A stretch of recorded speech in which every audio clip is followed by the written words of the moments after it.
Talk 18. The Noble Truth of Surfing. A poor man, angered by hunger and sickness in the streets below a great tower. He decided to climb it and ask the rich for help. A wise man warned him, "None return unchanged." A guardian said, "Dress like them or they won't listen." He agreed. Another said, "Harden your heart or you won't survive this climb." He agreed. A third said, "Stop seeing everything as unfair. It's more complicated." He agreed. At the top, he spoke calmly, but he no longer felt the suffering. I forget why I came, but I'm very hungry," he said, and stayed to feast. Suffering invites deeper questions. What's its cause? Is it personal failure, social structure, or a universal human condition? In work and life, we ask whether achievement ends suffering or merely rearranges it, whether control is possible, and what genuine freedom actually means. In the Philippines, often a family cannot afford hospital bills. I would often discuss their problem with the welfare department of the hospital, and they were expected to repay the bill over time, but they had to write or sign something called a promissory note, where their property was held as collateral until the debt was repaid. A promissory note. One of the families told me they had given the hospital a "I promise, sorry" note, not a promissory note.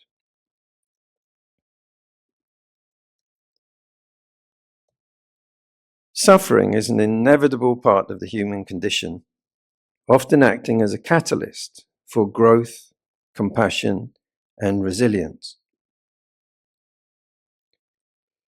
It is frequently distinguished from physical pain by the mental resistance or clinging and attachment that causes deeper, optional distress.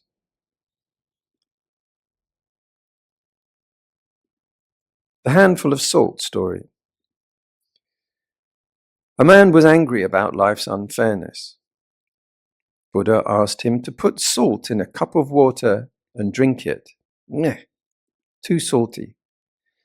Then Buddha asked him to put the same amount of salt into a large lake and drink. Not salty.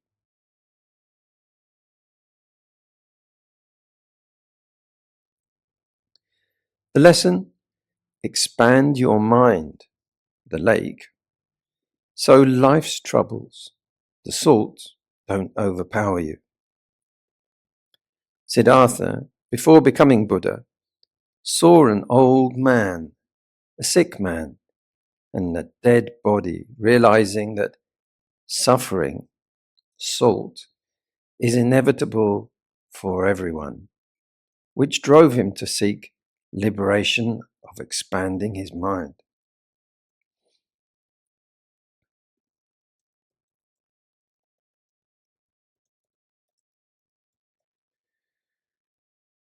There are some tactics to help tackle life's distresses. When facing suffering, begin with a daily reflection practice.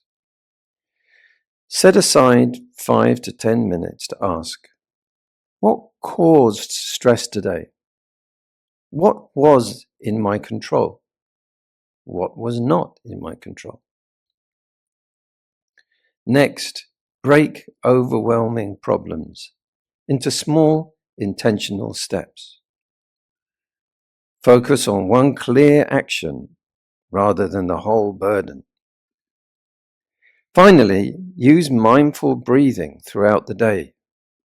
Slow, steady breaths anchor the body, calm reactivity, and create space between pain and response, allowing wiser choices to emerge gradually. Even suffering, notice small supports: breath, kindness, shelter, learning, steady work. Gratitude steadies the heart without denying pain, reminding that goodness coexists alongside difficulty. Pause, observe suffering directly. Notice thoughts, tension, reactions, urges to escape. Awareness softens struggle, creates space for wiser, kinder response. Many people find it all too dark and depressing. So I've been considering reinstating the Bikini Order of Nuns. They teach the noble truths of surfing, the cause of surfing, cessation of surfing, and the path to the beach. Once a farmer's donkey fell into a deep well. The farmer tried to rescue him, but the donkey was too heavy and the well too deep. Deciding the donkey was old and the well needed filling anyway, he asked neighbors to shovel dirt into it. The donkey brayed in despair, then grew quiet. With each shovel of dirt thrown down, he shook it off and stepped up. Load after load fell. Step by step he rose, until at last he climbed out and trotted away. Suffering can be reimagined as raw material. Instead of resisting it, I ask what is shaping, revealing, or inviting me to create differently. Suffering becomes a doorway on the spiritual path. It exposes attachment, humbles ambition, and redirects purpose toward compassion, service, and deeper inner freedom. To make it all more positive, here are some freshly revised precepts. 1. I undertake the precept to refrain from killing conversation, like asking if you are a vegetarian. 2. I undertake the precept to refrain from stealing the limelight and the attention. 3. I undertake the precept to not abuse sensual pleasure, like putting chili sauce, anchovies, and also candies, such as Turkish Delight in talcum powder, out.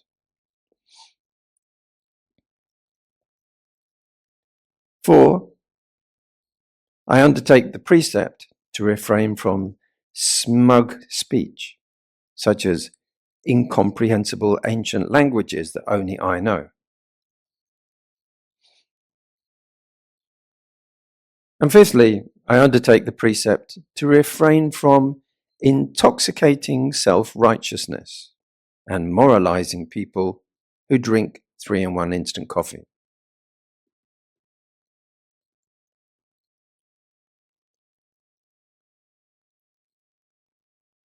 The mechanism of avoidable suffering is that we ourselves drive it with interpretation and feed it with attention and unmindfulness. These sufferings are unnecessary. Changes in mind can deeply affect our own experience, even of very challenging and so-called negative events. A wealthy father's son left home and wandered for years in poverty, convinced he was worthless. The father searched tirelessly and eventually found him begging in a distant city, not knowing the palace nearby belonged to his own father. When guards approached, the frightened son fled. So the father sent servants dressed plainly to offer him humble work cleaning latrines, toilets. Feeling the job suited his low self-worth, the son accepted. The father, disguised, worked beside him and gradually encouraged and promoted him. On his deathbed, he revealed the truth and left him the entire estate. When suffering arises, pause and name it gently. This is pain. Notice where it sits in the body.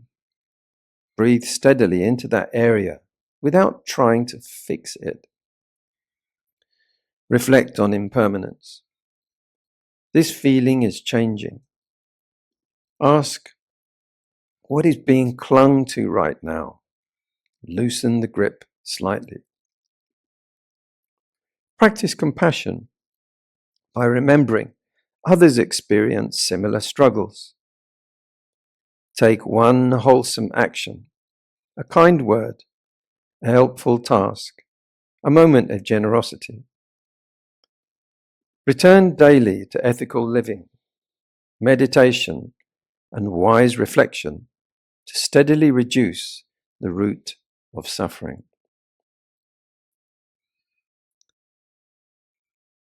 Impermanence is not the cause of our suffering, but we cannot get happiness from hollowness. The truth of suffering is not a doomsday prediction, an inevitable destiny. It alerts us to the fact that we are not being aware of what we really are. So, I was born in Luton, England. Luton, or as some airlines call it, London. It was only recently that I found out the truth. Luton is not an easy place. I recently discovered that, in fact, yes, I am Luton intolerant. Since the Bodhisattva studied under a Brahmin who knew a spell that made jewels rain from the sky, he was captured by bandits. The teacher was warned not to use it. Impatient, he cast the spell anyway.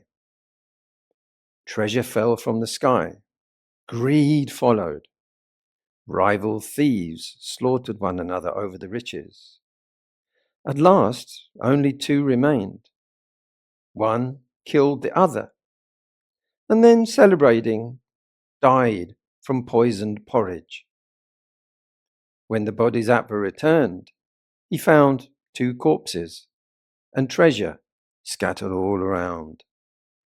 He reflected that, selfish gain breeds ruin, and he used the wealth for generosity instead.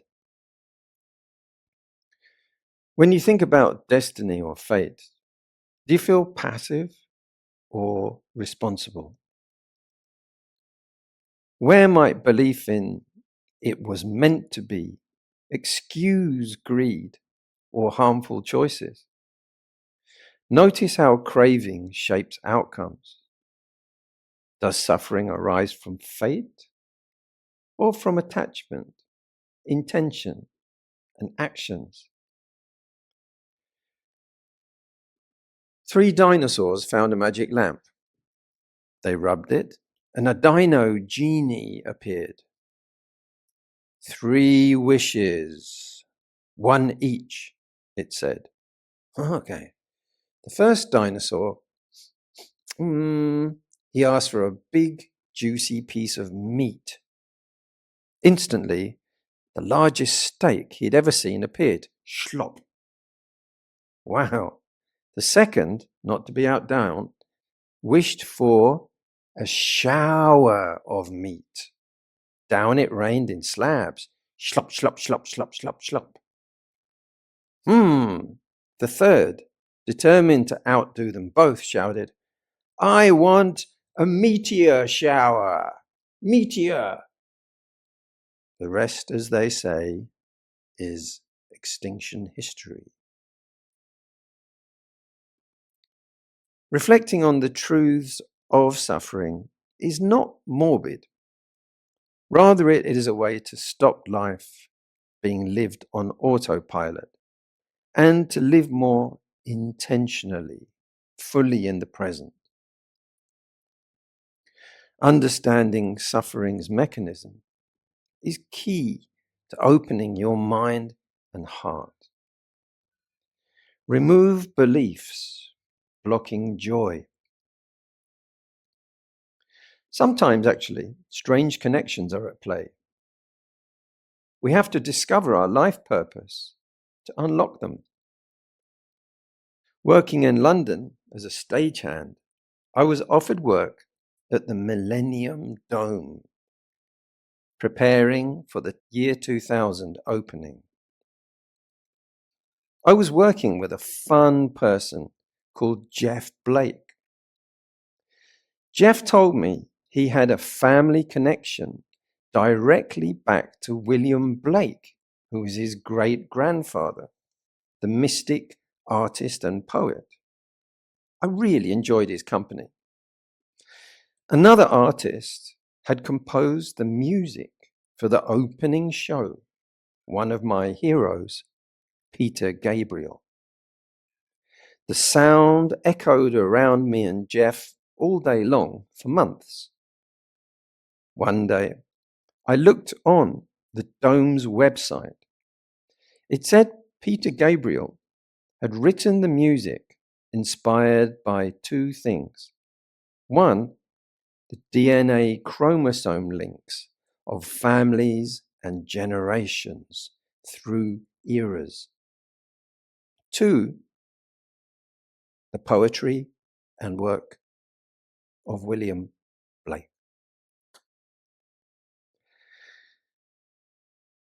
Every day, take a pause and consider how unpredictable many connections you experienced were. Those people's lives. Was there a higher connection, a higher truth at play?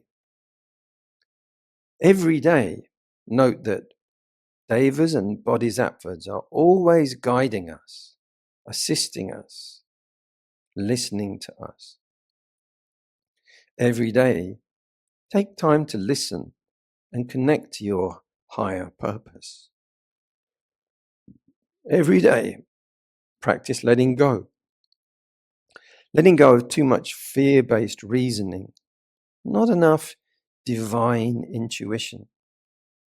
Every day, respect the triple gem, Buddha, Dharma, and Sangha, teachers and parents. Reflect like in Dhammapada, verse 197, that indeed we live very happily, not hating anyone, among those who hate. Among men who hate, we live without hating anyone. Not striving for sensual pleasures, among those who strive for them. We live without striving.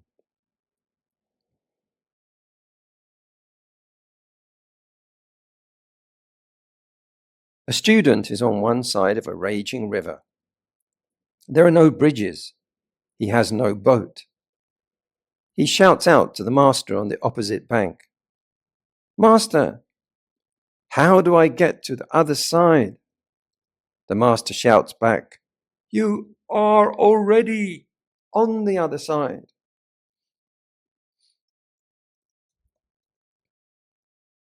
I once was lost in blazing sun among tall, thorny bushes in Sri Lanka. There was one tall, dead tree, and I hoped for a view from it. Winding closer, a small animal rushed off. I thought it was a pig. I kept going.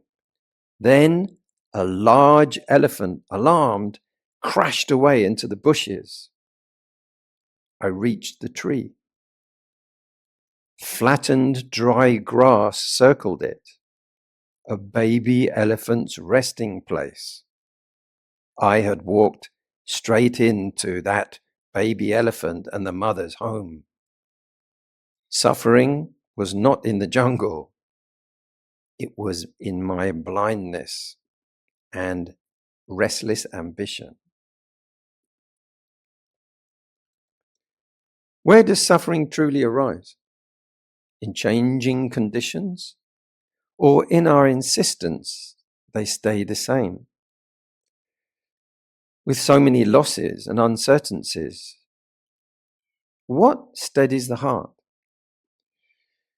Perhaps refuge lies in practicing Dharma honesty and walking with a Sangha that helps us suffer more wisely. I was retelling the elephant nest incident while in Colombo City at a family gathering. When I got to the part about the mother elephant, the rather large lady of the house had begun to stand up, looking somewhat upset. I had continued until I got to the part, and there I was in the living space of the mother elephant, and with a huff and a trumpet, the lady stomped into the center of the room, believing I was actually referring to her. Her husband had to calm her down and reassure her. What is happening is this. Among nesting, protective beings, we intrude. We seek freedom. The pull between solitary exploration of the unknown and the comfort of the known creates tension. We must exist somewhere, yet existence strains against itself, seeking light, coolness, and safety in a hot, thorny wilderness. At that same location in Sri Lanka, the kuti I stayed at was a 20-minute walk through hot sand tracks to the ocean. Pathways wove through bushes and trees, and it was easy to get lost. To help, I took yellow electrical tape and put markers on key branches there and back. One day, the markers were gone. At the ocean, there was a pile of broken branches with yellow tape on them. One of the elephants hadn't liked my idea. To walk these tracks, the sun was fiercely hot. I covered my head with my folded robe for shade, seeing only the track in front of me. Step, step, step. Ngah! I nearly stepped on a wild elephant sleeping in the path. There is something humbling about realizing 5 tons of wilderness does not recognize your improvements.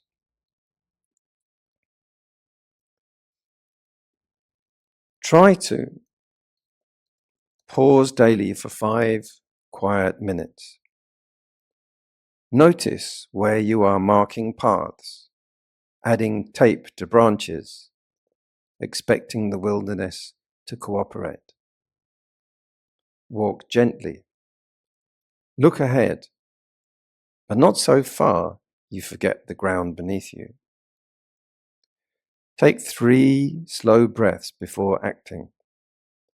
Ask, is this needed, or am I forcing change? When it's confusing, don't redesign the forest.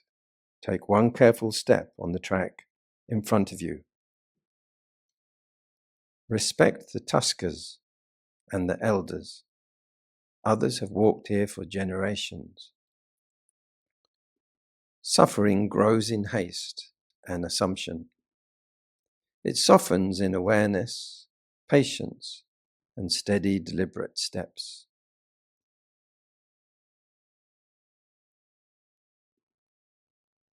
How often do we wander like the lost son, convinced we are small, unaware of what already surrounds us?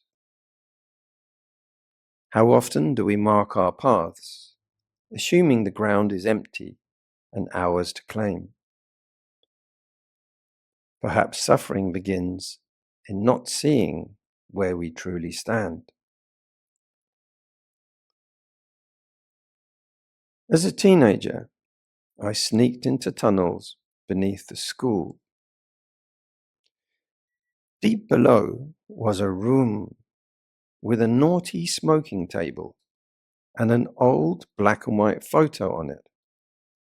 The tradition of boys was to sign the back. I looked closer at the photo. 1957, a school play. There in the back row of the photo. It was my dad.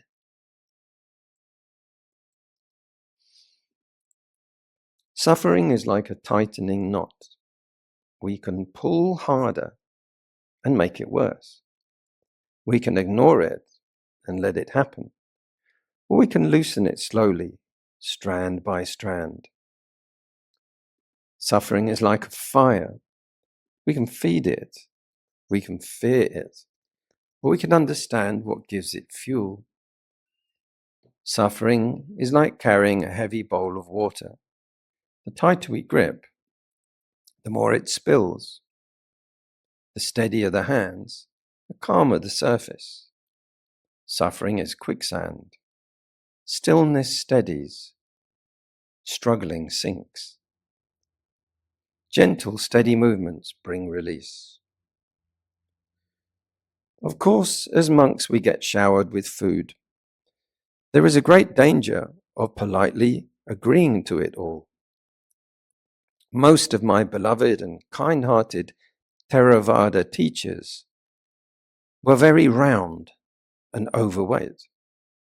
That's how they got their name, the Teratubbies. Suffering is like being caught in a current.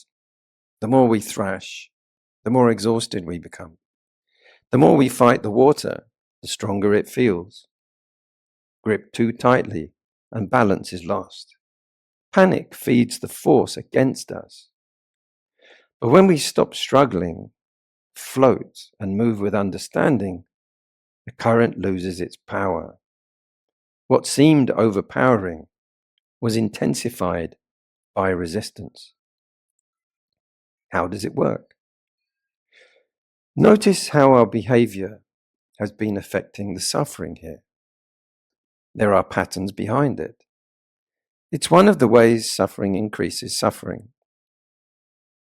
Then it maintains itself by bringing up fueling thoughts and ideas to support it. A furnace with shovels and stacks of fuel. Look closely. It is going round in circles. We can face suffering, one suffering at a time.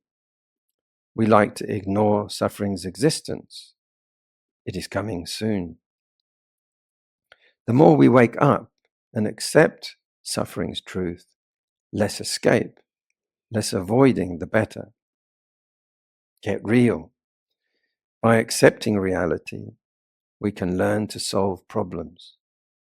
By avoiding problems, by giving up, we only get weak and overcome by events when they arrive.